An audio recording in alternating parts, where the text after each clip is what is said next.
I think ito rin ang mali, sa nare-receive natin na fake news kumbaga 'no, sa simbahan. We tend to think of the conservative side as if they are retrogrades na ayaw nila talaga as in. I mean, bakit 2,147 yung boto in favor ng Sacrosanctum Concilium? Ibig sabihin gusto rin nila. They are aware that the liturgy needs actualization, 'no? But still, what they were saying is that, "Teka, baka sumobra tayo, 'no? Preno-preno lang." Okay, add ko na rin 'no, kasi parang after ng council, hindi agad nila napansin yung effect.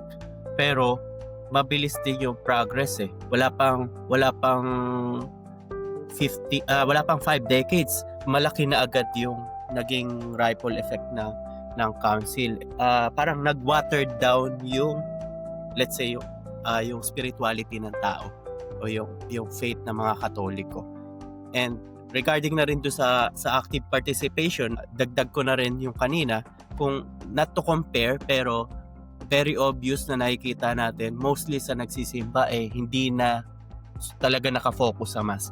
Minsan, distracted na sila ng cellphones, and yung minsan din, yung mga lingkod ng simbahan, dahil nga masyado na rin nilang memorize yung misa, parang bibig na lang nila yung gumagalaw, to the point na sumasagot lang sila, sabihin ng pare, "The Lord be with you," sasagot ng "and with your spirit," tapos and so on and so forth. Pero yung heart nila wala doon, maraming iniisip na bagay.